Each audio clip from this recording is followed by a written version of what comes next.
அனைவருக்கும் வணக்கம். தமிழ்நாட்டின் நிதியமைச்சர் அவர்கள் தமிழ்நாட்டினுடைய நிதிநிலை அறிக்கை குறித்த நிதி நிலைமை குறித்த ஒரு வெள்ளை அறிக்கையினை நேற்று வெளியிட்டிருக்கிறார்கள். நிதித்துறையின் சார்பாக வெளியிட்டு நிதியமைச்சரும் நிதித்துறையினுடைய செயலாளரும் நேற்று ஊடகங்களை சந்தித்து சொல்லியிருக்கிறார்கள். அது குறித்து என்னோட ரியாக்ஷனை உடனடியாக நேற்று நான் தெரிவித்திருக்கிறேன். இந்த வெள்ளை அறிக்கை என்பது உண்மையிலேயே நிதிநிலை அறிக்கைகளை பற்றி, நிதி நிர்வாகத்தை குறித்து, நிதிநிலையினுடைய புள்ளி விவரங்களை குறித்ததாக இல்லாமல் இந்த வெள்ளை அறிக்கை என்பது ஒரு வெற்று அறிக்கை என்றும், இந்த வெள்ளை அறிக்கையுடைய உண்மையான நோக்கம் இப்போது பொறுப்பேற்றிருக்கக்கூடிய தாவேக அரசு தன்னுடைய இயலாமையை மூடி மறைக்கக்கூடிய உத்தியாக மக்களிடத்திலே கொடுத்த தேர்தல் வாக்குறுதிகளை நிறைவேற்றுவதற்கு வகை தெரியாமல் தங்கள் கையை விரித்து தங்கள் இயலாமையை தெரிவிக்கக்கூடிய ஒரு எஸ்கேபிசம் என்று சொல்லக்கூடிய மக்கள் கோபத்திலிருந்து தாங்கள் கொடுத்த வாக்குறுதிகளை நிறைவேற்ற முடியாது என்பதை உணர்ந்து அதிலிருந்து தப்பித்துக் கொள்ளக்கூடிய அளவில் ஏற்கனவே இருந்த திராவிட முன்னேற்றக் கழக அரசின் மீது பழி சொல்லி தப்பித்துக் கொள்ள வேண்டும் என்கின்ற ஒரு முயற்சியாகத்தான் இந்த வெள்ளை அறிக்கை என்ற பெயரிலே அவர்கள் வெளியிட்டிருக்கக்கூடிய வெற்று அறிக்கை இருக்கிறது என்று நான் கருத்தினை தெளிவாக தெரிவித்திருந்தேன். உதாரணமாக பார்க்க வேண்டும் என்று சொன்னால், இந்த வெள்ளை அறிக்கை கொடுப்பது என்பது ஏதோ தமிழ்நாட்டிலே நிதிநிலை விவகாரத்தில் இது முதன்முறை அல்ல. இதற்கு முன்பாகவே கூட பல முறை வெள்ளை அறிக்கைகள் வெளியிடப்பட்டிருக்கிறது. இது 3வது முறையாக வெளியிட்டிருக்கிறார்கள். 2001ஆம் ஆண்டு அன்றைய முதலமைச்சர் அம்மையார் அவர்கள் பொறுப்பேற்ற போது அவர்கள் ஒரு வெள்ளை அறிக்கை வெளியிட்டார்கள். 2021 கழகம் பொறுப்பேற்ற போது அன்றைய நிதியமைச்சர் மதிப்பிற்குரிய பிடிஆர் அவர்கள் ஒரு நிதி அறிக்கை வெள்ளை அறிக்கை வெளியிட்டார்கள். இப்போது தாவேக அரசு 3வது முறையாக இந்த வெள்ளை அறிக்கையை வெளியிட்டிருக்கிறது. 3 முறை இந்த வெள்ளை அறிக்கை கொடுத்திருந்தாலும் கூட இந்த 3 முறை கொடுக்கப்பட்டிருக்கக்கூடிய இந்த வெள்ளை அறிக்கைகளுக்குள்ள என்ன வித்தியாசம் என்பதை நாம் முதல்ல பார்க்கணும். 2001 அம்மையார் அவர்கள் ஆட்சி பொறுப்புக்கு வந்த உடனே வெளியிட்ட அந்த வெள்ளை அறிக்கையை பார்த்தீங்கன்னா, அதற்கு முன்பாக இருந்த 10 ஆண்டு காலத்தை எடுத்துக்கொண்டு அவர்கள் அந்த வெள்ளை அறிக்கையுடைய காலத்தை எடுத்துக்கொண்டார். 10 ஆண்டு காலத்திலே தமிழ்நாட்டினுடைய நிதிநிலை அறிக்கை குறித்து கொடுத்தார்கள். 91 இருந்து 2001 வரை, அதில் 91 இருந்து 96 வரை அவர்களுடைய ஆட்சி காலமாக இருந்தது. 96 இருந்து 2001 கழகத்தினுடைய ஆட்சி காலம். அப்ப இன்னைக்கு இருக்கக்கூடிய நிதி செயலாளர் கூட அந்த நிதிநிலை இந்த வெள்ளை அறிக்கை வெளியிட்டில் அவருக்கும் அப்போது பங்கு இருந்தது. 2021 நம்முடைய கழகம் ஆட்சிக்கு வருகிற போது 15 வருஷங்களை நம்ம கணக்கில் எடுத்து 15 வருஷத்துக்கான நிதிநிலை அறிக்கை, அந்த வெள்ளை அறிக்கையை நம்ம கொடுத்தோம். 2006, 2011 கழக ஆட்சி இருந்தபோது கலைஞர் அவர்கள் தலைமையில் இருந்த ஆட்சியிலிருந்து எடுத்துட்டு தொடர்ச்சியாக 2016, 2021 அந்த ஆட்சி முடிகிற போது, எடப்பாடி அவர்கள் தலைமையிலான அந்த ஆட்சி முடிகிற போது, ஆக 2006 இருந்து 2021 ஆரம்பம் வரை இருந்த அந்த காலகட்டத்தை ஏறத்தாழ 15 வருஷத்துக்கு எடுத்துட்டு அவங்க நம்மளுடைய ஆட்சியில் அதை கொடுத்தோம். ஆனால் இப்போது 2026 தாவேகா பொறுப்புக்கு வந்த உடனே இவங்க எடுத்துக்கிட்டு இருக்கக்கூடிய இந்த காலகட்டம் வெறும் கடந்த 5 ஆண்டு கால திமுக ஆட்சியை மாத்திரம்தான் அவங்க எடுத்துக்கிட்டு இருக்காங்க. இதுக்கு என்ன காரணம்? திமுக ஆட்சியை மட்டும் எடுத்துக்கொண்டு சொல்ல வேண்டியதற்கான காரணம் என்ன?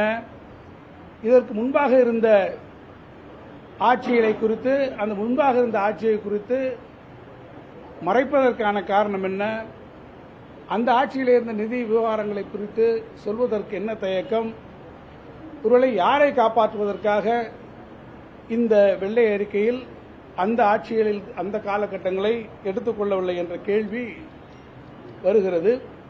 யாரை காப்பாற்ற வேண்டிய முயற்சி, அல்லது இவர்களே சொன்னது போல தீர்ந்து போய்விட்டதாக இவர்களாக சொன்னார்களே, அவர்களிடத்திலிருந்து கவர்ந்து கொள்வதற்கு ஏதேனும் இருப்பதா என்பதை ஒரு முயற்சித்து பார்க்கக்கூடிய வகையிலே இந்த வெள்ளை அறிக்கையில் திமுக ஆட்சி காலத்தை மட்டும் அவர்கள் எடுத்துக் கொண்டிருக்கிறார்களா, யாருடைய தயவை எதிர்பார்த்து இதில் இருந்து அவர்கள் விலக்களித்திருக்கிறார்கள், யாரை காப்பாற்றக்கூடிய முயற்சி என்பதை நான் உங்களுடைய பார்வைக்கு விட்டுவிடுவதற்கு விரும்புகிறேன்.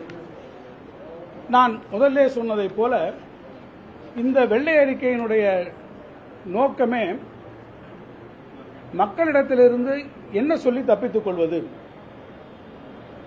ஆழந்தெரியாமல் காலை விட்டு பெரிய அதிர்வேட்டுடன் வான வேடிக்கைகளுடன் நிறைவேற்ற முடியாத ஒரு தவறான அல்லது பொய்யான வாக்குறுதிகளை மக்கள் மன்றத்திலே வழங்கி மக்களை நம்ப வைத்து ஏமாற்றி ஆட்சி பொறுப்புக்கு வந்துவிட்டோம்.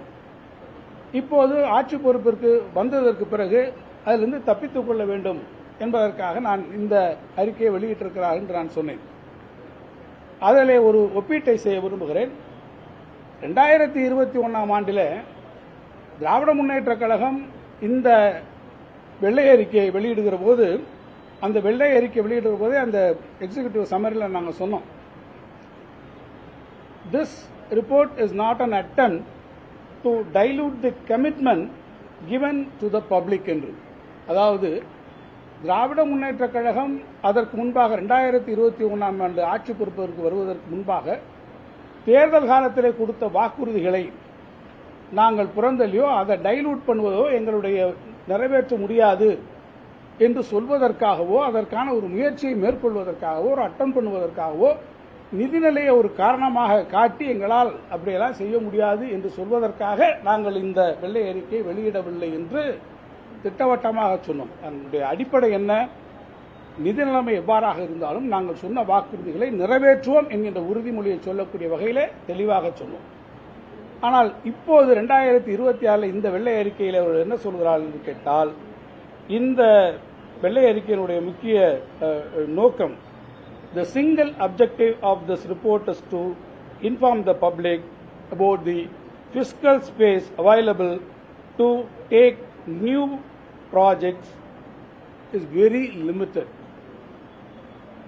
அதாவது புதிய திட்டங்களை இப்போது இருக்கக்கூடிய சூழ்நிலையில் மேற்கொள்வதற்கான இந்த பிஸ்கல் ஸ்பேஸ் நிதி, அவர்களிடத்தில் இருக்கக்கூடிய அந்த நிதி பற்றாக்குறையாக இருக்கிறது. எங்களால் புதிய திட்டங்களை நிறைவேற்றுவதிலே அதை நிறைவேற்றுவதிலே சிரமம், எங்களால் முடியாது என்று சொல்வதை அவர்கள் ஆரம்பத்திலே சொல்லுகிறார்கள். அப்படி என்றால் தேர்தல் வாக்குறுதியிலே நாங்கள் சொல்லியிருப்பதை எதையும் எங்களால் நிறைவேற்ற முடியாது என்று எடுத்த எடுப்பிலேயே இந்த ஆட்சி கையை விரித்திருக்கிறது.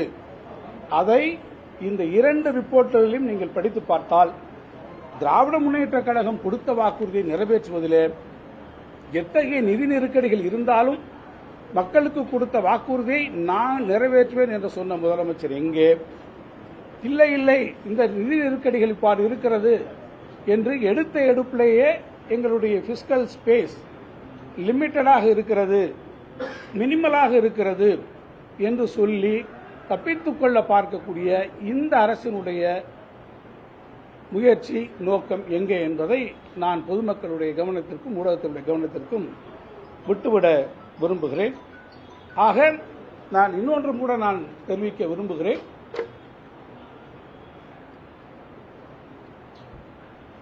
நம்முடைய இந்த விதிண்டே பொதுவாக வெள்ளை அறிக்கை எப்போ வெளியிடுவோம் கேட்டீங்கன்னாக்க பட்ஜெட்டுக்கு முன்னால் வெளியிடும். ஆனால் பட்ஜெட்டுக்கு முன்னால் கவர்னர் அட்ரஸ், ஆளுநர் உரைக்கு முன்பாக இதை வெளியிட்டிருக்கிறார்கள். காரணம், ஆளுநர் உரையில் நாளைக்கு புதிய திட்டங்களை சொல்லணும், கொடுத்திருக்கக்கூடிய வாக்குறுதிகளுக்கான கொள்கைகளை சொல்லுகிற போது இன்னென்ன திட்டங்களை நாங்கள் சொல்லணும். அதில் புதிய திட்டங்களை சொல்வதற்கு எங்களுக்கு வாய்ப்பில்லை என்பதற்கு ஒரு ப்ரிலூடாக அந்த யானை வரும் முன்னே மணி ஓசை வரும் பின்னே என்பதைப் போல நாளைக்கு நீங்கள் என்னிடத்திலே எதையும் எதிர்பார்க்காதீர்கள் என்பதை சொல்லாமல் சொல்லி கவர்னர் உரைக்கு முன்பாகவே இந்த வெள்ளை அறிக்கையை இந்த அரசு வெளியிட்டிருப்பதாக நான் கருதுகிறேன். தவிர இந்த வெள்ளை அறிக்கையில விளக்கப்படி சில விஷயங்களை நிதியமைச்சர் அவர்கள் தெரிவித்திருக்கிறார்கள். அதே பழைய பல்லவிகள் தான். பல முறை நான் சட்டமன்றத்தில் இதற்கு விளக்கங்களும் சொல்லியிருக்கிறேன். இந்த முறை அவர்கள் ஒன்றை சொல்கிறார்கள். இந்த ஆட்சி முடித்துவிட்ட பிறகு 10 லட்சம் கோடி கடன் வைத்திருக்கிறார்கள். இந்த 10 லட்சம் கோடி என்பது அதற்கு முன்பாக அவர்கள் பொறுப்பேற்றுக் கொண்டிருக்கக்கூடிய காலத்திலே 4.8 லட்சம் கோடியாக இருந்தது. இந்த 5 ஆண்டு காலத்திலே அவர்கள் அதை 2 மடங்காக ஆக்கிவிட்டார்கள் என்கின்ற ஒரு குற்றச்சாட்டை அவர்கள் வைக்கிறார். பொதுவாக நிதி நிர்வாகத்தினுடைய தன்மையும் நிதி தமிழ்நாட்டில் இருக்கக்கூடிய அந்த சூழ்நிலையும் இதனுடைய இந்த ஹிஸ்டாரிக்கலாக என்ன வந்து கொண்டிருக்கிறது என்பதை பார்க்க வேண்டியது இதில் முக்கியமான ஒன்று. 2006, 2007 ஆண்டு கலைஞர் அவர்கள் ஆட்சி காலத்தில் பார்த்தீங்கன்னா அவருக்கு முன்னால் இருந்தவங்ககிட்ட இருந்து எவ்வளவு இன்ஹெரிட் பண்ணாரு அப்படின்னு பார்த்தா 57,457 கோடி ரூபாய் கடன் கலைஞர் அவர்கள் இன்ஹெரிட் பண்ணியிருக்கார். 2011, 2012 அந்த காலகட்டத்தில் அம்மையார் ஜெயலலிதா அவர்கள் ஆட்சி பொறுப்புக்கு வருகிற போது இந்த கடன் 57,000 2 மடங்காக இருக்கிறது. 1,01,350 கோடியாக அவர்கள் துவங்கி இருக்கிறார்கள். அப்படியானால் கடன் அன்றைக்கே 2 மடங்காக இருக்கிறது. 2016-17 பார்த்தீங்கன்னா அந்த கடன் 2,11,066 கோடியாக வந்திருக்கிறது. மீண்டும் அது 1,01,000 கோடியிலிருந்து ஏறத்தாழ 2 மடங்கு வந்திருக்கிறது. 2021-22 எடப்பாடியார் அவர் ஆட்சியில் வருகிற போது அந்த கடன் 4,85,000 அந்த அவர் ஆட்சி முடிகிற போது நம்ம வரும்போது நம்ம இன்ஹெரிட் பண்றோம். அப்ப அது 4,85,000 கோடியாக அது 2.7 மடங்கு 2.7 மடங்காக அது உயர்ந்து நாம் அது வந்திருக்கோம். அதுக்கப்புறம் இப்போ 10 லட்சம் கோடி வந்திருக்கிறது சொன்னால் ஹிஸ்டாரிக்கலாக இந்த கடனுடைய மடங்கு விகிதம் என்பது தொடர்ச்சியாக அது இருக்கிறதே தவிர இது ஏதோ திராவிட முன்னேற்ற கழக ஆட்சி இந்த 5 ஆண்டு காலத்தில் இது 10 லட்சம் கோடி 4 லட்சம் கோடி 4.8 லட்சத்திலிருந்து இவங்க தான் 2 மடங்காக ஆக்கிவிட்டார்கள் என்று சொல்லுகிறார்கள்.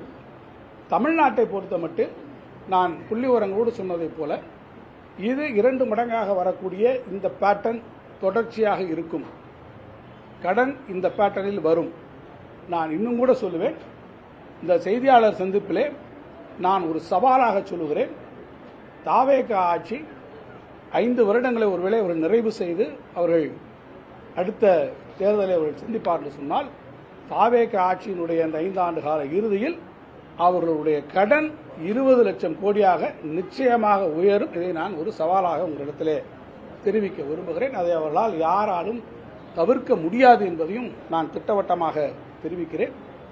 இன்னொன்றையும் கூட சொல்லுகிறேன். பக்கம் பக்கமாக எழுதி கடன் வாங்கிவிட்டார்கள் என்று சொல்லுகிறார்களே, நான் இந்த அரசை நோக்கி இந்த நிதி அமைச்சகத்தை நோக்கி நான் ஒரு சவாலாக சொல்லுகிறேன். திராவிட முன்னேற்ற கழக ஆட்சி கடந்த 5 ஆண்டுகளில் நாங்கள் ஒவ்வொரு ஆண்டும் வாங்கியிருக்கக்கூடிய சராசரி கடனை விட ஒவ்வொரு ஆண்டிலும் நாங்கள் வாங்கியிருக்கக்கூடிய சராசரி கடனை விட நீங்கள் உங்களுடைய ஆட்சியில் அந்த ஒவ்வொரு நீங்கள் வாங்கக்கூடிய கடனை நீங்கள் குறைத்து வாங்கினோம் என்று நீங்கள் நிரூபித்து விடுங்கள். நான் என்னுடைய பொறுப்பிலிருந்து நான் விலகிக் கொள்கிறேன். நான் சவாலாக சொல்லுகிறேன், நாங்கள் வாங்கியிருக்க கடனை விட நீங்கள் குறைத்து நாங்கள் உங்களுடைய ஆட்சி காலத்தில் 5 ஆண்டு காலங்களில் நாங்கள் வாங்கியிருக்கக்கூடிய சராசரி கடனை விட ஒரு ஆண்டிலாவது நாங்கள் கடனை குறைத்து வாங்கினோம். அப்படி கடனை குறைத்து வாங்கி நாட்டிலே நீங்கள் சொல்லியிருக்கிறீர்களே, உங்களுடைய வெள்ளை அறிக்கையிலேயே கூட சொல்லுகிறீர்களே, நல்ல திட்டங்கள் நடைபெற்றுக் கொண்டிருக்கிறது என்று எங்களுக்கு கிரெடிட்டையும் எங்களுக்கு கொடுத்திருக்கிறீர்களே, அந்த திட்டங்களை நிறைவேற்றி நடப்பிலே நாங்கள் கொண்டு வந்திருக்கக்கூடிய திட்டங்களையும் நிறைவேற்றி நீங்கள் சொன்ன வாக்குறுதிகளையும் நீங்கள் நிறைவேற்றி உங்களுடைய மிகவும் சிறப்பான நிதி மேலாண்மையை உங்களுடைய பிஸ்கல் ப்ரூடன்ஸை வெளிப்படுத்தி ஒரு திறமையான நிதி நிர்வாகத்தை நீங்கள் மேற்கொண்டு இத்தனையும் செய்து நாங்கள் வாங்கியிருக்கக்கூடிய சராசரி கடனை விட ஒவ்வொரு வருடத்திலும் நீங்கள் கடன் குறைவாக வாங்கினேன் என்று நீங்கள் நிரூபித்துவிட்டால் நான் பொறுப்பிலிருந்து விலகிக் கொள்கிறேன் என்பதை நான் இந்த அரசுக்கு ஒரு சவாலாகவே நான் சொல்லிக்கொள்ள விரும்புகிறேன். இன்னொன்று, இன்ட்ரெஸ்ட் பேமெண்ட்டை பற்றி வேற சொல்லியிருக்காங்க. குஜராத்தை கம்பேர் பண்ணியிருக்காங்க. குஜராத்தில் வெல்ஃபேர் ஸ்கீம்ஸ் ஒன்றும் கிடையாது. பெரிய அளவில் நம்மை மாதிரி மகளிர் உரிமை தொகை கொடுக்குறோம், விடியல் பயணம் கொடுக்குறோம், காலை உணவு திட்டம் கொடுக்குறோம், அல்லது நம்முடைய அரசாங்க ஊழியர்களுக்கான ஓய்வூதிய திட்டங்களை நாம் வழங்குகிறோம், நம்முடைய புதுமை பெண் திட்டம் தந்திருக்கிறோம், தமிழ் புதல்வன் திட்டம் நம்முடைய குழந்தைகளுக்கு தந்திருக்கிறோம். இப்படிப்பட்ட நலத்திட்டங்களை அவர்கள் குஜராத்தில் செய்யவில்லை. இதையெல்லாம் தமிழ்நாடு அரசு நாம் செஞ்சுட்டு இருக்கோம். இந்த நலத்திட்டங்களை நாம் செய்வதன் காரணமாக நம்முடைய டெபிசிட் ஃபண்டிங் எப்போதுமே அது அதிகமாக இருக்கிறது. இந்த டெபிசிட் ஃபண்டிங்க்கு நீங்கள் அதிகமாக செலவழித்து விட்டீர்கள், நீங்கள் கேபெக்ஸில் நீங்கள் எதுவுமே செய்யவில்லை என்று அவர்கள் இங்கே குறிப்பிட்டு சொல்கிறார்கள். கேபிட்டல் எக்ஸ்பெண்டிச்சரை பற்றி நீங்கள் சொல்லுகிற போது நான் அவரிடத்தில் கேட்க விரும்புகிறேன். நீங்கள் தேர்தல் அறிக்கையில் ஒரு செட் ஆஃப் வாக்குறுதிகள் எல்லாம் கொடுத்துருக்கீங்களே, அந்த வாக்குறுதிகள் என்ன வாக்குறுதிகள் கொடுத்துருக்கீங்க? 6 சிலிண்டர் கொடுக்குறோம்னு சொன்னீங்க, மகளிருக்கு உரிமை தொகை 2500 ரூபாய் கொடுக்குறோம்னு சொன்னீங்க, அதுக்கப்புறம் வேலை வாய்ப்பு இல்லாதவர்களுக்கு உதவித்தொகை கொடுக்குறோம்னு சொன்னீங்க, கூட்டுறவு கடனை தள்ளுபடி பண்ணுறோம்னு சொன்னீங்க, மின்சாரம் 200 யூனிட் மின்சாரம் இலவசமாக தருகிறேன் என்று சொன்னீங்க. அதே போல ஓஏபி வாங்குறவங்க மாற்றுத்திறனாளி தோழர்களுக்கு அவருடைய ஓய்வூதியத்தை உயர்த்தி தருகிறோம் என்று நீங்கள் சொன்னீங்க. நீங்கள் சொல்லியிருக்கக்கூடிய இத்தனையும் கேபிட்டல் எக்ஸ்பெண்டிச்சர்லையா வருது? எங்கேயாவது கேபிட்டல் எக்ஸ்பெண்டிச்சரை பற்றி நீங்கள் உங்களுடைய வாக்குறுதியில் பேசியிருக்கீங்களா? இல்லையே. அவ்வளவு ஏன் இப்போ ஒரு பெரிய ஃபேன்ஃபேரோட ஆரம்பிச்சிருக்கீங்களே சிங்கப்பெண் திட்டம், அந்த சிங்கப்பெண் திட்டத்துக்கு நீங்கள் செலவழிக்கக்கூடிய செலவு கேபிட்டல் எக்ஸ்பெண்டிச்சர்லையா வருது? காலை உணவு திட்டத்தை விரிவாக்கம் செய்கிறேன் என்று சொல்லுகிறீர்களே, வரவேற்கிறோம்.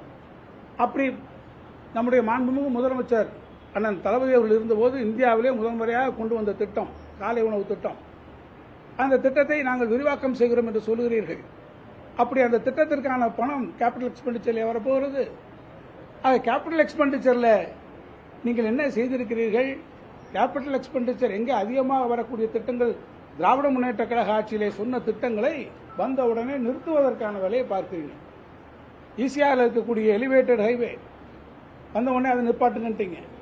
பரந்தூர் ஏர்போர்ட் அதை நிப்பாட்டி வைங்கன்னு சொல்லிட்டீங்க. அதுபோல தமிழ்நாட்டில் நடந்து கொண்டிருக்கக்கூடிய ஹைவேஸ் பிடபிள்யூடி ஒர்க் எல்லா வேலையும் நிறுத்தி வைங்கன்னு சொல்லியிருக்கீங்க. எங்கெல்லாம் கேபிட்டல் எக்ஸ்பெண்டிச்சர் ப்ராஜெக்ட்ஸ் வருதோ அங்கெல்லாம் நிறுத்தி வைங்கள் என்று சொல்லிவிட்டு வெள்ளை அறிக்கையிலே மூலதன செலவுகளிலே நீங்கள் முக்கியத்துவம் தரவில்லை என்று சொல்வது எந்த வகையிலே பொருத்தமாக இருக்கும் என்று நான் உங்களிடத்தில் கேள்வியை எழுப்ப விரும்புகிறேன். அதே போல ரெவென்யூ டெபிசிட்டை பற்றி, ரெவென்யூ டெபிசிட் வந்து ஸ்ட்ரக்சரலாக இருக்கு அப்படின்னு ஒன்று நீங்கள் சொல்றீங்க. கோவிட் தொற்றுக்கு முன்பே கூட ரெவென்யூ டெபிசிட் அதிகமாக இருந்தது. கடந்த அதிமுக ஆட்சியில் அது மிக அதிகமான ஒரு நிலைமையில் இருந்தது. திமுக ஆட்சிக்கு வந்ததுக்கு பிறகு ரெவென்யூ டெபிசிட்டை நம்ம குறைக்கிறோம். ரெவென்யூ டெபிசிட்டோடைய போக்கை நான் உங்களுக்கு சொன்னேன். 45,000 கோடியாக அது குறைக்கப்பட்டு வந்தது. 2020-21 62,325 கோடியாக இருந்ததை நம்ம கழக ஆட்சி 21-22 நம்ம ஆரம்பிக்கும் போது 45,000 கோடியாக வந்தது. ஏறத்தாழ 20-21 3.486% ஜிஎஸ்டிபியில் உங்களுடைய ரெவென்யூ டெபிசிட்டோடைய ரேஷியோ என்னவாக இருந்தது? 3.48 இருந்து திருப்பி 2024-25 1.47ஆக இந்த வருவாய் பற்றாக்குறையினுடைய விகிதத்தை நாம் தொடர்ச்சியாக குறைத்திருக்கிறோம். சரி, 2024-25 45,000 கோடியாக இருந்தது. நீங்க 78,000 கோடியாக அது கடந்த ஆண்டு வந்திருக்கிறது என்று சொல்லியிருக்கிறீர்கள். அந்த 78,000 கோடி வருவதற்கு என்ன காரணம்? அதை சொல்லியிருக்கணும் அல்லவா? அதை சொல்லியிருந்தா ஒன்றிய அரசாங்கத்திற்கு என்னென்ன பிரச்சனைகள் வந்தது, என்னென்ன சவால்களை திராவிட முன்னேற்ற கழக அரசு எதிர்கொண்டது, இந்த காரணத்தால் வந்திருக்குன்னு சொல்லியிருக்கணும் அல்லவா? ஒன்றிய அரசை பற்றி எந்த வார்த்தையுமே சொல்ல வரலையே. நிதி பற்றாக்குறைகளுக்கு அதிகபட்சமான காரணம் என்ன? கடந்த ஆண்டிலே வரக்கூடிய வருவாய் பற்றாக்குறைகளுக்கு மிக முக்கியமான காரணமாக என்ன இருந்தது? ஜிஎஸ்டி ரேட் ரேஷனலைசேஷன் பண்ணாங்களே, அதனுடைய தாக்கம் என்ன? அந்த தாக்கம் எல்லாவற்றையும் எப்படி பாதித்திருக்கிறது? எதையாவது சொல்லியிருக்கணுமே, சொல்லலை. ஆனால் நான் உங்களிடத்தில் சொல்ல விரும்புகிறேன், ஏன் அந்த 78,000 கோடி வந்தது. ஒன்றிய அரசாங்கத்தால் ஜிஎஸ்டியில் வரக்கூடிய சீரமைப்பு, அந்த நடப்பு நிதியாண்டில் நீங்கள் மட்டும் ஜிஎஸ்டி ரேஷனலைசேஷன் நம்மெல்லாம் போய் அப்போஸ் பண்ணோம். தமிழ்நாடு உள்ளிட்டு இருக்கக்கூடிய பல மாநிலங்கள், கர்நாடகா, தமிழ்நாடு, தெலுங்கானா உள்ளிட்டு இருக்கக்கூடிய கேரளா போன்ற மாநிலங்கள்லாம் நம்ம கடுமையாக அழுத்தோம். அந்த வரியில் நம்ம ரேஷனலைசேஷனில் இன்னைக்கு எவ்வளோ குறையுது? 11,709 கோடி குறையுது. டான்ஜெட்கோக்கு கொடுக்கக்கூடிய இழப்பீட்டு நிதி 16,507 கோடி. ஒன்றிய அரசிலிருந்து வரக்கூடிய சமரச சிக்ஷா திட்டத்திலிருந்து 3,548 கோடி நிறுத்தி வச்சாங்க. ஜல்ஜீவன் மிஷன்லேருந்து வர வேண்டிய பணம் 3,112 கோடி. நிதி ஆணையத்தினுடைய மானியம் 2,246 கோடி. ஜிஆர்எஃப் 3,087 கோடி. டெவல்யூஷன் மத்திய வரிகளில் இருக்கக்கூடிய நம்முடைய பங்கு 1,200 கோடி. ஆக ஒட்டுமொத்தமாக இதில் மட்டும் நமக்கு 41,411 கோடி ரூபாய் நமக்கு கடந்த ஆண்டில் நீங்க ஒன்றிய அரசினுடைய சவால்களின் காரணமாக அவர் கொடுத்திருக்கக்கூடிய நிதி குறைப்பின் காரணமாக ஒரு மிகப்பெரிய இழப்பு நமக்கு ஏற்பட்டிருக்கு. இதை பற்றி எங்கேயாவது அவங்க சொல்லியிருக்காங்களான்னா அவங்க அதை கன்வீனியன்ட்டாக விட்டு விட்டார்கள். ஏதோ இந்த 78,000 கோடியும் நம்மளுடைய நிதி மேலாண்மையிலே குறைபாடு இருக்கிறது, நாம நிதி மேலாண்மை சரியாக செய்யவில்லை, அதனால் தான் இந்த குறைபாடு வந்தது என்பது போன்ற ஒரு தோற்றத்தை, ஒரு பொய்யான குற்றச்சாட்டை தமிழ்நாட்டு மக்கள் மத்தியிலே ஒரு பிம்பத்தை உருவாக்குவதற்கு முயற்சிக்கிறார். நான் அன்போடு கேட்டுக்கொள்வேன், நிதித்துறையில் இருக்கக்கூடியவர்களுக்கு ஒரு அடிப்படையான இன்டலெக்சுவல் ஆனஸ்டி தயவு செய்து உங்களுக்கு வேண்டும். இந்த 78,000 கோடி ரூபாய் வருவாய் பற்றாக்குறை வருவதற்கு நிதி மேலாண்மையா காரணம்? 41,000 கோடி ரூபாய்க்கு நான் அடுக்கி வைத்திருக்கிறேனே, இந்த காரணங்களை எல்லாம் நீங்கள் சொல்லியிருக்க வேண்டாமா? எனவே தான் நான் சொல்லுகிறேன், இது நீங்களே சொல்லுகிறீர்கள். இதில் லீக்கேஜ் எல்லாம் இருக்கு, நாங்கெல்லாம் இந்த லீக்கேஜ் எல்லாம் அடைச்சு பண்றோம். ரொம்ப சந்தோஷம், நீங்க பண்ணுங்க. எங்க லீக்கேஜ் இருக்குன்னு பாருங்க. வரி நம்ம ஜிஎஸ்டி இதுல எல்லாம் லீக்கேஜ் இருக்கு, அங்க லீக்கேஜ் இருக்கு, 2-3 இதெல்லாம் சொல்றீங்க. இன்னும் கூட சொல்ல வேண்டும் என்று சொன்னால் தாராளமாக பாருங்க. இந்த லீக்கேஜஸ் இப்போ என்ன நடக்கிறது? இப்போது நிதித்துறை செயலாளர் இருக்கிறவர் தான் அன்றைக்கு நம்முடைய சிடி கமிஷனராக கூட இருந்தார். அப்போதே அவர் நினைத்திருந்தால் அந்த லீக்கேஜஸ் எல்லாம் கூட அவரே கூட அன்றைக்கே கூட அதை செய்திருப்பதற்கு வாய்ப்பு இருக்கும். இப்போதும் ஒன்றும் கெட்டுப்போகவில்லை, நன்றாக செய்யுங்கள். இந்த லீக்கேஜ் எல்லாம் செஞ்சு நீங்க எல்லாம் பண்ணிட்டு திருப்பி நீங்க பட்ஜெட் ரிவைஸ்டு பட்ஜெட் எது கொடுப்பீங்க பாத்தீங்களா, அன்னைக்கு சொல்லுங்க எவ்வளவு நீங்க உங்களுடைய ரிவைஸ்டு ஃபிகர் எவ்வளவு வந்து இருக்கீங்க அப்படின்பதை நீங்கள் சொல்லுகிற போது நானும் அதை தெரிந்து கொள்வதற்கு விரும்புகிறேன் என்பதை நான் தெரிவிக்க விரும்புகிறேன். அதே மாதிரி எஸ்ஓடிஆர், ஸ்டேட்ஸ் ஓன் ரெவென்யூ, அது வெர்சஸ் ஜிஎஸ்டிபியில் கொலாப்ஸ் ஆயிடுச்சுன்னு சொல்றாங்க. 5.95% 5.45% வந்தாங்க. இதுக்கும் இந்த லீக்கேஜஸ் தான் காரணம் என்று சொன்னாங்க. அதுக்கு நான் பதில் சொல்லியிருக்கேன். அது அதிமுக ஆட்சியிலே அது குறைந்திருந்தது. 2011 பாத்தீங்கன்னா கலைஞர் அவர்கள் ஆட்சியை விட்டு போகும்போது 7.9 இருந்தது. 2021 எடப்பாடி அவர்கள் ஆட்சி விட்டு போகும்போது 7.9 அது 5.46 வந்தது. நம்ம ஆட்சியில் பாத்தீங்கன்னா எஸ்ஓடிஆர் ரேஷியோ 6.33 வந்தது. ஆனாலும் இப்போது நீங்கள் சொல்வதை போல 5.45 அது வருவதற்கு என்ன காரணம்? ஜிஎஸ்டி ரேஷனலைசேஷன்ல வரக்கூடிய இந்த பிரச்சனைகளை நான் ஏற்கனவே உங்களுக்கு சொல்லியிருக்கேன். ஒன்றிய அரசு பெரும் அளவில் ஜிஎஸ்டி வரி விகிதங்களிலே மாற்றங்களை கொண்டு வந்தது. அப்படி மாற்றங்களை கொண்டு வருகிற போது பொருட்கள்ல ஒரு பாயின்சி வரும் என்று அவர்கள் எதிர்பார்த்தார்கள். ஆனால் ஒன்றிய அரசு எதிர்பார்த்த பாயின்சி அதில் வரல. எனவே பொருள்களுடைய விற்பனையில் ஒரு மாபெரும் சரிவு அது ஜிஎஸ்டி டாக்ஸேஷன்ல நமக்கு பாதிச்சிருக்கு. நான் ஏற்கனவே சொன்னதை போல இந்த பாதிப்பு தமிழ்நாட்டுக்கு மட்டுமல்ல, கர்நாடகாவிலே பாதித்திருக்கிறது, குஜராத்திலே பாதித்திருக்கிறது, எல்லா இடத்திலையுமே அது பாதித்திருக்கிறது. எனவே இதுல ஒன்றும் பெரிய இதே கிடையாது. அதில் ஏதோ ஒரு பெரிய ஓப்பன் சீக்ரெட் என்று சொன்னார்கள். இது எந்த ஓப்பன் சீக்ரெட் என்பதை இதில் எதுவும் கிடையாது. இது ஜிஎஸ்டி ரேஷனலைசேஷனில் வரக்கூடிய இஷ்யூ. நீங்கள் அதை கணக்கில் ஏன் எடுத்துக்கொள்ளவில்லை என்பதை நான் உங்களிடத்தில் கேட்க விரும்புகிறேன். அதை மாதிரி அடுத்து கமிட்டட் எக்ஸ்பெண்டிச்சர் ஒப்புக்கொண்டிருக்கக்கூடிய இதில் நீங்கள் பண்ணலைன்னு சொல்லியிருக்கிறாங்க. இது டெவலப்மெண்ட் எக்ஸ்பெண்டிச்சரை கட் பண்ணிடுச்சுன்னு சொல்கிறாங்க. சரி, கமிட்டட் எக்ஸ்பெண்டிச்சர் நான் சொல்கிறோம், கமிட்டட் பண்ணியிருக்கோம். மகளிர் உரிமை தொகைக்கு கமிட் பண்ணியிருக்கோம். பஸ்ஸு நம்முடைய மகளிர் பயணத்திற்கு விடியல் பயணத்துக்கு கமிட் பண்ணியிருக்கோம். நீங்கள் கமிட்டட் எக்ஸ்பெண்டிச்சர் வந்து உங்களுடைய அதர் டெவலப்மெண்ட் எக்ஸ்பெண்டிச்சர்லாம் கட் பண்ணிட்டீங்களே, நீங்கள் இந்த கமிட்டட் எக்ஸ்பெண்டிச்சர்ஸ்லாம் நிறுத்திடுங்களேன், நிறுத்தி பாருங்களேன். மகளிர் உரிமை தொகை நிப்பாட்டிருங்களேன், இதை நிறுத்தி பாருங்களேன். விடியல் பயணத்தை நிப்பாட்டி பாருங்களேன். இதெல்லாம் நிப்பாட்டி பார்த்துட்டு நீங்கள் வந்து நாங்கள் இது எல்லாமே டெவலப்மெண்ட்டுக்கு இதெல்லாம் நாங்கள் இந்த பணத்தை யூஸ் பண்ணுறோம்னு நாளைக்கே நீங்கள் ஒரு அறிவிப்பு கொடுக்குறீங்களான்னு நான் உங்களை கேட்க விரும்புகிறேன். அது மாதிரி டிரான்ஸ்போர்ட் கார்பரேஷன்லையும் இதே தான் சொல்லியிருக்கீங்க, 3 லட்சம் கோடி கடன் அப்படின்னு சொல்லியிருக்கீங்க. இதுக்கும் அதே மாதிரியான ஒரு பெரிய ஹிஸ்ட்ரி இருக்கிறது. 8,847 கோடி ரூபாய் கடன் 2011ஆம் ஆண்டு திராவிட முன்னேற்ற கழக ஆட்சியில் இருந்தது. 39,884 கோடி ரூபாய் டிரான்ஸ்போர்ட் கடனாக அன்றைக்கு 2021 இருந்தது. டிஎன்இபியில் பார்த்தீங்கன்னா அதே போல் வந்து நம்ம விட்டுட்டு போனது வந்து பார்த்தீங்கன்னா 3000 கோடி கடனாக இருந்தது. திருப்பி நம்ம ஆட்சி பொறுப்புக்கு வரும்போது, அதிமுக பீரியட் முடிஞ்சு வரும்போது 1,35,000 கோடி அது கடனாக இருந்தது. இந்த கடன் வருவதற்கான அடிப்படை காரணம் வந்து விவசாயிகளுக்காக நம்ம கொடுத்துருக்கக்கூடிய இலவச மின்சாரம், அதே போல் இலவச பஸ் பாஸ், இலவச பயணங்கள் எல்லாமே நம்ம அதை கொடுத்துருக்குறோம். இப்போ நீங்கள் எல்லாம் அறிவிச்சிருக்கீங்களே, தமிழ்நாடு முழுவதும் எல்லோரும் எல்லாருக்கும் போகலாம், நாங்கள் 100 யூனிட் மின்சாரம் கொடுப்போம், எல்லாரும் தமிழ்நாடு முழுவதும் இலவசமாக பயணமெல்லாம் போகலாம்னு நீங்கள் சொல்லியிருக்கீங்களே, இந்த திட்டங்களை எல்லாத்தையும் நீங்களும் அதெல்லாம் நிறைவேற்றிட்டு இந்த பொதுத்துறை நிறுவனங்களில் எவ்வளவு கடனை நீங்கள் குறைச்சிருக்கீங்கன்னு நீங்கள் சொன்னால் தேவலாமா இருக்கும் என்பதையும் நான் இந்த நேரத்தில் தெரிவித்துக் கொள்ள விரும்புகிறேன். எனவே நான் பொதுவாக உங்களிடத்தில் சொல்ல விரும்புவது ஒன்றுதான். இந்த ஆட்சியை பொறுத்தமட்டில் நான் அவர்கள் எழுப்பியிருக்கக்கூடிய சில முக்கியமான ஒரு 6-7 பாயிண்ட் அவர் சொல்லியிருப்பதற்கு நான் இன்னைக்கு என்னுடைய விளக்கங்களையும் தெளிவுகளையும் வினாக்களையும் நான் எழுப்பியிருக்கிறேன். நீங்கள் சொல்லியிருக்கக்கூடிய இந்த உங்களுடைய திட்டங்களை எல்லாம் நிறைவேற்றுவதற்கு உங்களுக்கும் பெரிய அளவில் பணம் தேவைப்படும். என்னுடைய ஒரு சராசரியான எஸ்டிமேட் வந்து கிட்டத்தட்ட ஏறத்தாழ 6 லட்சம் கோடி ரூபாய் இது உங்களுக்கு தேவைப்படும் என்று நான் நினைக்கிறேன்.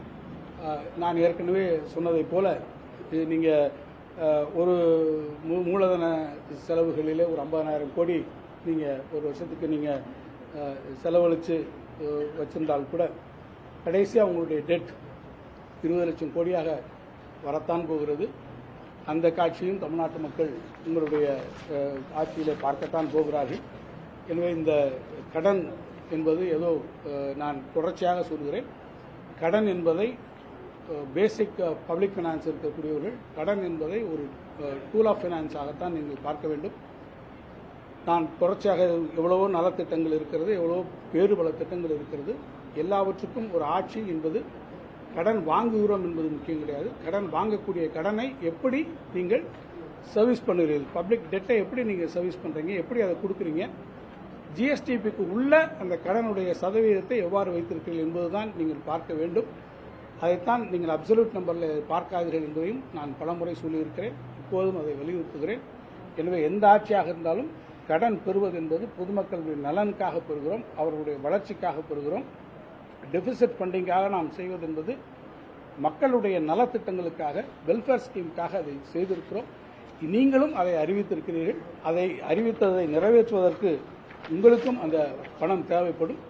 அவற்றை எவ்வாறு நீங்கள் நிறைவேற்றுவது என்பதை நாம் பொறுத்திருந்து பார்க்கலாம். ஆனால் அதே வகையிலே நீங்கள் பார்ப்பீர்கள் என்று சொன்னால், நீங்கள் சொல்லியிருப்பதைப் போல 8% உங்களுடைய ரெவன்யூஸில் இது இன்க்ரீஸ் இருந்தாலும் கூட நீங்கள் வரக்கூடிய இந்த காலகட்டங்களிலே ஏறத்தாழ நாங்கள் ஆட்சி பொறுப்பில் இருந்த இந்த காலகட்டங்களில் இந்த ஆண்டுகளை மட்டும் நீங்கள் பார்க்கின்றால் ஏறத்தாழ 16,000 கோடி உங்களுக்கு கூடுதலாக வர வேண்டும் என்று நான் மதிப்பிடுகிறேன். எனவே நீங்கள் இதையெல்லாம் வைத்துக்கொண்டு இப்போதே எங்களால் இதெல்லாம் செய்ய முடியாது, பிஸ்கல் ஸ்பேஸ் லிமிட்டடாக இருக்கிறது, மினிமலாக இருக்கிறது, குறைவாக இருக்கிறது என்றெல்லாம் நீங்கள் சொல்வது உள்ளபடியே உங்களுடைய இயலாமையை காட்டுகிறது.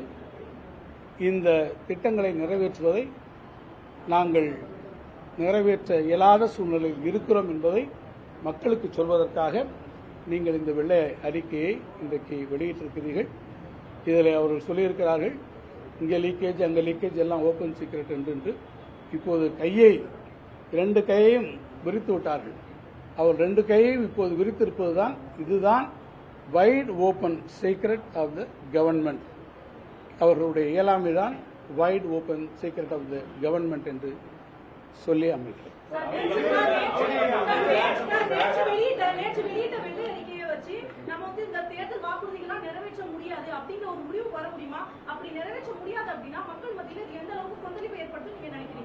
மக்கள் நிச்சயமாக அதை மக்கள் பார்த்துட்டு தான் இருக்கிறாங்க.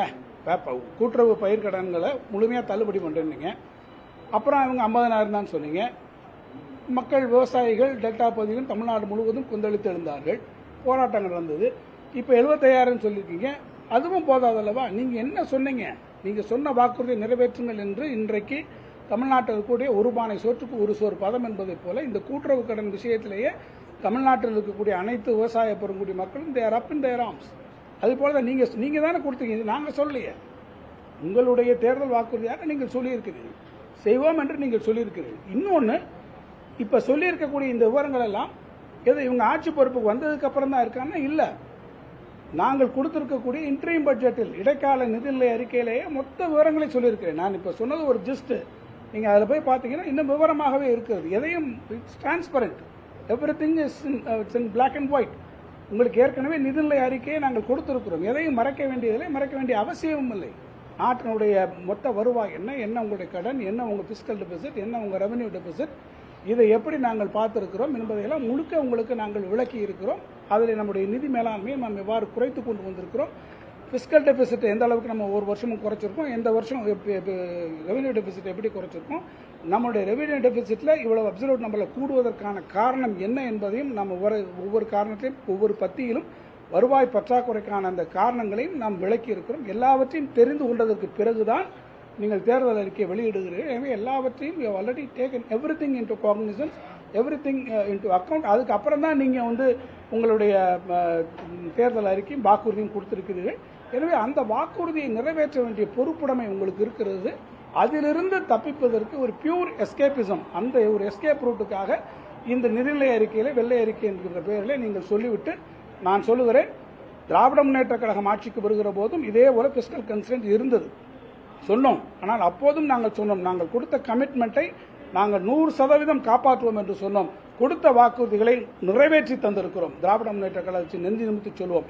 ஆனால் நீங்கள் எடுத்த எடுப்பில் முதல் நாளில் 15 நாள் 20 நாளிலேயே நாங்கள் தயார் பண்ணுவோம் என்று சொல்லிவிட்டு எடுத்த எடுப்பிலேயே எங்களால் இதை நிறைவேற்ற முடியாது என்பதை சொல்லாமல் சொல்லி இந்த திட்டங்களை நிறைவேற்றுவதற்கான பிஸ்கல் ஸ்பேஸ் இல்லை என்று நீங்கள் இப்போதே ஆரம்பித்து சொல்லுகிறேன் என்று கேட்டால் நீங்கள் அதை நிறைவேற்றுவதற்கு தயாரில்லை என்பதைத்தான் இது எடுத்துக்காட்டு.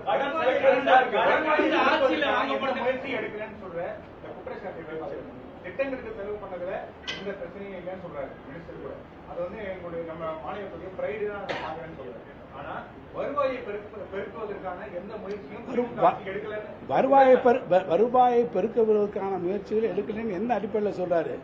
நீங்க நம்மளுடைய இன்வெஸ்ட்மெண்ட்ஸ் எவ்வளவு தூரம் வந்திருக்கு? நீங்க 10 லட்ச ரூபாய் கடன் என்று சொல்லுவதிலே இருக்க 12 லட்சம் ரூபாய் 12 லட்சம் கோடிக்கு நம்மளுடைய இன்வெஸ்ட்மெண்ட்ஸ் நம்ம இதில் வந்திருக்க. நம்ம இதில் நமக்கு பணம் வந்ததுனால தான் இவ்வளவு செலவழிக்கிறோம். எங்களுக்கு வரக்கூடிய பணத்தை வைத்து எவ்வளவு தூரத்துக்கு எங்க எஸ்ஓடிஆர்லேருந்து வரக்கூடியது. இன்னொன்று பார்த்தீங்கன்னா எஸ்ஓடிஆர் எவ்வளவு நமக்கு வர வேண்டியது 25% தான். 75% பணம் எங்கேருந்து வரணும்? ஒன்றிய அரசாங்கத்திலேருந்து வரணும். அவங்ககிட்ட இருந்து வரக்கூடிய பணம் நமக்கு வரல, டெவல்யூஷனில் குறையுது. இன்னும் கூட சொல்ல போனால் நமக்கு ஃபினான்ஸ் கமிஷனில் இந்த வருஷம் வரப்போகிறதும் குறைக்கிறாங்க. எல்லா விதமான கன்சைன்ஸை நம்ம தொடர்ச்சியாக நான் அதில் சொல்லியிருக்கேன். நமக்கு வர வேண்டிய பணமே எவ்வளோ வரலைன்றதை நான் உங்களுக்கு சொல்லியிருக்கேன். இவ்வளவுக்கு அப்புறமும் நம்ம எந்த சொல்லியிருக்கக்கூடிய வெல்ஃபேர் ஸ்கீம்ஸ் நிப்பாட்டியிருக்கோமா? 1,15 லட்சம் பேரில் இருந்த மகளிர் உரிமை தொகை 1,31 லட்சம் பேருக்கு நம்ம கொண்டு வந்து கொடுத்துருக்கோம். பொங்கல் பரிசு தொகை கொடுத்தோம். எந்த சொல்லியிருக்கக்கூடிய எந்த வாக்குறுதியும் நாங்கள் குறைத்து வைக்கல. எல்லாவற்றையும் நிதி மேலாண்மையின் காரணமாக இருக்கிறதுக்குள்ள தான் நாங்கள் பண்ணியிருக்கோம். நீங்களும் பண்ணுங்க. சில துறைகளை குறிப்பிட்டார். கனிம வள துறையில பெரிய இழப்பு ஏற்பட்டு சார், நான் தான் சொன்னேன் சார், நான் தான் சொல்றேன். லீக்கேஜ் நீங்க சொல்றீங்கல்ல, நீங்க 4-5 துறைகளை சொல்றீங்களா, நீங்க சொல்லுங்கன்றேன். நீங்க எஸ்ஓடிஆர்ல வருவாய் எப்படி இருக்கு? வருவாயை பொறுத்த மட்டும் நீங்க ஒட்டுமொத்தமாக நமக்கு கனிம வளங்கள்ல வர்றது நீங்க தான். ஒரு சோறு பானைக்கு ஒரு சோறு பதம் என்பதை போல நீங்கள் இதே ஜிஎஸ்டி எடுத்துக்கோங்க. அவர் சொல்றாரு 4 இதில் வரல, ஜிஎஸ்டியில் வரலன்னு. நான் அதை தான் சொல்றேன். நீங்களே கூட தான் ஜிஎஸ்டி கமிஷனராக இருந்தீங்க, லீக்கேஜ் இருந்ததுன்னா நீங்களே நிப்பாட்டியிருக்கலாம். ஏன் அந்த வாய்ப்பு இல்லை? காரணம் என்ன ஃபேக்டர்ஸ்? அதனால தான் நான் சொல்கிறேன், இதை நீங்கள் இப்போ நீங்கள் சொல்கிறீங்க நாங்கள் வந்து இதெல்லாம் பண்ண போகிறோம். நான் அதை ஒன்றும் தவறாக சொல்ல. நீங்கள் இதெல்லாம் பண்ணுங்க, இதெல்லாம் உங்களுடைய எஸ்ஓடி யாரும் நாங்கள் கூட்ட போகிறோம்னு சொல்லுங்கள், ரைட்டு. யாரும் அதை கூட குற்றம் சொல்ல வருங்க. சொல்லிவிட்டு உங்களுடைய இந்த ரிவைஸ் இது கொடுப்பீங்கல்ல, அப்போ நாங்கள் இந்த அளவுக்கு இதை உயர்த்தி இருக்கோம் என்று அந்த ஃபிகர் நான் பேசும்போது சொன்னேன். இந்த ஃபிகருக்காக நான் வெயிட் பண்ணுறேன், வரட்டும், பார்ப்போம் எப்படி நடக்கும்.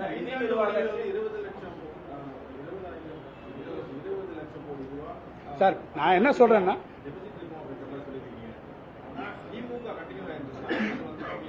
சார் நான் அப்படியே சொல்லு, நீங்கள் 10 லட்சம் கோடின்றது இந்த இது 2 மடங்காக வந்து கொண்டே இருக்கிறது. ஹிஸ்டாரிக்கலாக நீங்கள் பார்த்தீங்கன்னா, நான் உங்களுக்கு அதனால தான் சொன்னேன், ஹிஸ்டாரிக்கலாக நீங்கள் பார்த்துக்கிட்டா இந்த பணம் என்பது இப்போ 57,000 கோடியிலேருந்து அடுத்து திருப்பி அந்த அம்மா வருகிற போது அது 1 லட்சம் கோடியாக வருது, அது 2 லட்சம் கோடியாக வருகிறது, 2.7 திருப்பி அந்த பர்சன்டேஜ் கூடுகிறது. 4.85 இருந்தது, இப்போ 4.8 வரும்போது இது நான் இப்பயும் நான் சொல்கிறேன், இது நீங்கள் சொல்லியிருக்கக்கூடிய உங்களுடைய திட்டங்களை சொல்லணும். நாங்கள் கொடுத்துருக்கக்கூடிய இந்த திட்டங்கள் நேற்று சொல்லியிருக்கீங்கல்ல, இதெல்லாம் நல்ல திட்டங்கள் தான் அப்படின்னு நான் செக்ரட்டரி நல்லா சொன்னார். அவர் தான் சொன்னார், எங்கேயும் கடன் வாங்கும் போது பெர்மிஷன் இல்லாமல் அவங்க வாங்கலை, அது மாதிரி வாங்கின பல நல்ல திட்டங்கள் நடந்துகிட்டு இருக்குன்னு சொல்லியிருக்காரு. நல்ல திட்டங்களை நீங்கள் நிறைவேற்றுறேன்னு சொல்லுங்கள், நாங்கள் வரவேற்கிறோம். நல்ல திட்டங்களை நாங்கள் கொண்டு வந்த திட்டங்கள் நல்ல திட்டங்கள் தான் நீங்கள் சொல்லியிருக்கோம். இன்னும் கூட சொல்ல போனால் இவ்வளோ பெரிய அறிக்கை சொல்கிறோமே சார், டபுள் டிஜிட் நீங்கள் சொல்கிறாரு, பக்கத்தில் இருக்க மாநிலமெல்லாம் சொல்கிறாரு. நான் கேட்குறேன், ஏன் டபுள் டிஜிட் வந்திருக்கேன், 11.9% நம்ம வந்திருக்கோமே இன்னைக்கு 8%, அந்த பர்சன்டேஜ் ஏன் சொல்ல மாட்டீங்க? இவ்வளவு கன்சைன்ஸுக்கு அப்புறம் தானே. ஒரு நண்பர் இப்போ கேட்டார், ஏன் உங்கள் இது என்ன வருமானத்தை கூட்டுவதற்கு என்ன நடவடிக்கைன்னு. வருமானத்தை கூட்டுவதற்கான நடவடிக்கை நீங்கள் எடுத்தால் தானே உங்களுடைய ஒட்டுமொத்த பொருளாதாரத்தை இன்னைக்கு டபுள் டிஜிட் பொருளாதாரம் எப்படி வந்தது. நம்ம வந்து இன்னைக்கு போய் சொல்கிறீங்களே 2வது பெரிய பொருளாதாரம் என்று சொல்கிறோமே, இத்தனை பேர் பெண்கள் அதிகமாக வேலை பார்க்குறோம்னு நம்ம போய் சொல்கிறோமே, இதுக்கெல்லாம் என்ன காரணம்? நம்ம நிதி ஆயோக் கூட்டத்தில் நம்ம போய் சொல்லுகிற போது தமிழ்நாட்டினுடைய ஒட்டுமொத்தமான நிதிநிலையை பெருமையோடு முதலமைச்சர் அவர்கள் சொல்கிறார்கள். அப்படி என்று சொல்லுகிற போது என்ன காரணம்? இதெல்லாம் நிதி நிர்வாகத்தினுடைய அடிப்படையில் உருவாக்கப்பட்டிருக்கிறது தானே. ஏன் அதை பற்றி இதெல்லாம் ஒன்றும் சொல்லலை. ஆக நாங்கள் என்ன சொல்கிறோம், இது வந்து நிச்சயமாக நாங்கள் ஏற்கனவே நடைமுறையில் இருக்கக்கூடிய நலத்திட்டங்கள், நீங்கள் இன்னைக்கு சொல்லியிருக்கக்கூடிய வாக்குறுதிகள், இதை எல்லாத்தையும் நீங்கள் நிறைவேற்றிட்டு நீங்கள் அதுக்கப்புறம் ஒரு அறிக்கையை கொடுத்தீங்கன்னா சிறப்பாக.